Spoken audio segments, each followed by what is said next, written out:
अस्सलाम वालेकुम। आज की वीडियो में हम करेंगे पीटी रीडिंग का एक पार्ट है रीऑर्डर पैराग्राफ। और इस रीऑर्डर पैराग्राफ में हमने क्या करना होता है कि जैसे ये हमारे पास टाइटल है Darwin and we are given 1 2 3 4 5 paragraphs हैं हमारे पास या 5 सेंटेंसेस हैं। We have to rearrange them. इनको हम रीअरेंज कैसे करते हैं ये इस वीडियो में हम सीखेंगे। हमने सबसे पहले जो टॉपिक होता है ना, उस टॉपिक की एक स्टेटमेंट होती है वो देखनी होती है। जैसे कि टॉपिक है आपके पास डार्विन, तो हम सबसे पहले डार्विन को देखेंगे। डिस्पाइट दिस पहला वर्ड है, ये हम नहीं यूज कर सकते। हिज पैटर्नल ग्रैंडफादर वाज, अब हिज से पहले हमें डार्विन का पता होना चाहिए। जब डार्विन का पता होगा तो फिर हम ग्रैंडफादर लगाएंगे। ये जैसे चार्ल्स डार्विन है, अब चार्ल्स डार्विन पहला स्टेटमेंट हो सकती है, क्यों? ये आपके पास उसका टाइटल आ रहा था।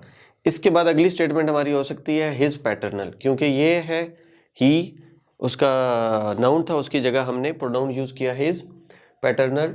और उसके बाद हम देखेंगे कि ये अगर आता है या फिर ये आता है या फिर ये आता है। अब हमने सबसे पहले स्टेटमेंट्स पढ़नी थी। पहली स्टेटमेंट हमने उठा ली डार्विन की वजह से, तो ये हमारा Charles Darwin was born on 15 February 1809 into a rich and powerful family. इसको हम लेके जाएंगे 1 पे, 3 को। 3 हमारा आ गया 1 के ऊपर। अब हमने इसमें से जो चीज़ देखनी है वो ये देखनी है कि ये देखिए आपके पास रिच एंड पावरफुल फैमिली है। हमने अगला सेंटेंस उठाना है जिसमें उसकी फैमिली का जिक्र हो और वो रिच भी हो पावरफुल भी हो। फैमिली में हमारे पास जैसे हिज पैटर्नल ग्रैंडफादर, ये एक पार्ट हो गया।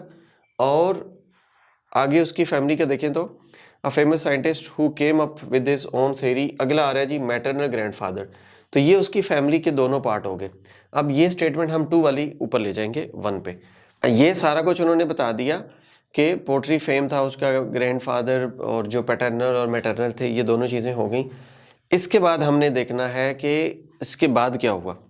इसके बाद yet Darwin was gaining great skill as an amateur naturalist और द 5 ईयर वॉयज। अब ये जैसे है ना, द 5 ईयर वॉयज, इससे पहले वाला जो सेंटेंस होगा उसके एंड पे कहीं ना कहीं शिप का जिक्र होगा, कहीं ना कहीं सी का जिक्र होगा, बोर्ड का जिक्र होगा कि उन्होंने वहाँ पे क्या चीज़ ऐसी की है। हम अगर इस सेंटेंस को देखें, unpaid position as scientist on board the vehicle. On board का मतलब होता है कि वो शिप के ऊपर कहीं पे रहे। ये देखें सर्विंग शिप उन्होंने आगे बता भी दिया, नेवल सर्विंग शिप। इस शिप के ऊपर रहा है, तो जो समुद्री सफ़र होता है उसको हम वॉयज कहते हैं। तो हमारा ये वाला जो सेंटेंस आएगा 4, इसके बाद हमारा आएगा 5। ये तो एज इट इज सीक्वेंस में रहेंगे। हमने देखना ये है कि ये वाला जो सेंटेंस है ये कहाँ पे जाएगा।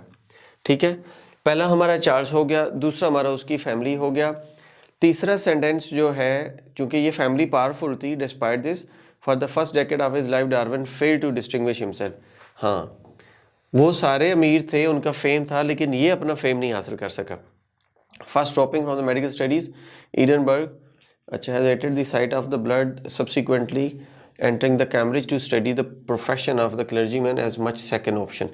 ठीक है, उसके बाद ये एज इट इज़ रहेगा। ये फैमिली था, फैमिली के बाद आपका ये वाला पार्ट आ गया, और चूंकि ये वॉयज वाला बाद में आना है, ये पहले आना है, तो ये क्लियर है, ये एज इट इज़ हमारे पास आएगा।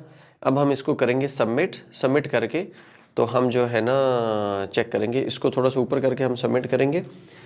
सबमिट करते हैं तो देखते हैं कि हमारा क्या स्कोर आता है। ये हम करेंगे सबमिट करेंगे तो हमारे पास आएगा स्कोर। अब स्कोर में देखें तो ये आपका 4/4 आ गया, ये वाला जो आपका स्कोर है। इट मीन्स कि हमारा जो स्कोर है वो ठीक है, और ये वाला जो फार्मूला है रीऑर्डर पैराग्राफ का, ये सबसे बेहतरीन फार्मूला है। तो इसी तरीके से आपने जो है रीऑर्डर पैराग्राफ को देखना है, करना है, आपने कहीं पे कंफ्यूज नहीं होना। अगर आपको कहीं भी प्रॉब्लम आता है आप हमें कमेंट सेक्शन में बताएं। आप हमारे साथ फिजिकल क्लासेस ज्वाइन कर सकते हैं @Yashal English House for online classes.